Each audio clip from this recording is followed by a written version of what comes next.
Hey TeamMarcyT, it's Marcy again. Welcome to day 12 of the 30-day breakout. And today I'm going to talk with you guys about charting, which can be really scary. Honestly, it's not once you get the basics down. So I'm just going to give you a quick overview of here's the basics. And of course, if you have specific questions or things like that, leave it in the comments below. Message your enroller, message your diamond upline, message me, whatever. Because a lot of times you work on specifics as you're growing your business. So I'm going to see the best way to hold this.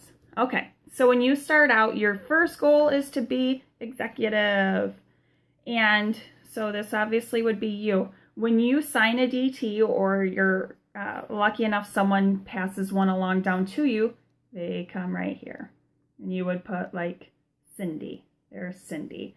And your goal is to get Cindy to 400 GV. So she's got 400 bonus volume underneath her. So that comes from her auto shipment order. That comes from her loyal customers or customers you might slide down to her. Your goal is to get her to 400. As soon as you get a distributor underneath you, you're going to be passing along any customers you get down to that distributor or whoever you have underneath you.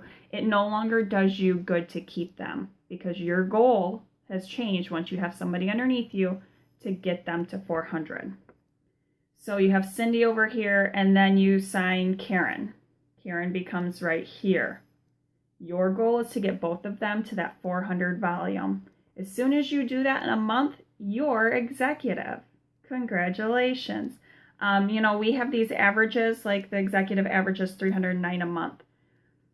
You might not necessarily hit that number. It could be high, it could be low. It kind of depends on if the people under you are ones that you personally enrolled, were they given to you, and things like that. And of course, will fluctuate kind of with orders and stuff. But this is a base number, and sometimes it takes a couple months to average out to hit that number. So don't get upset or whatever. That's an average. We all know how averages work. Okay, so then after that's Ruby. And Ruby, once you know how a Ruby chart works, I don't know how to say here. Once you know how a Ruby chart works, you know how all of the other charts above work because it's just building rubies upon rubies because you always want to build a Ruby. So the only thing, if you know how to build an executive, a Ruby will have one executive. So maybe Cindy did really great and she put two people underneath her.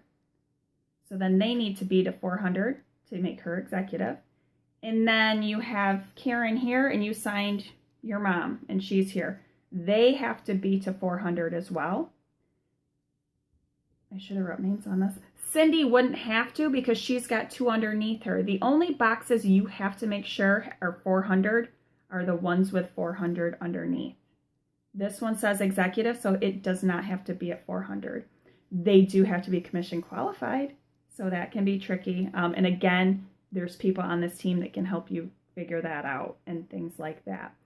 So there's your Ruby. Again, you are always pushing your volume down because you have to get these people to 400. And sometimes you're going to push it so far down, you're going to go right past Cindy and go down here. And it might seem silly to do. It is not. For you to promote, these boxes have to be 400. So at times it's a team effort to get them to 400. And that's okay because guess what? Then you're Ruby.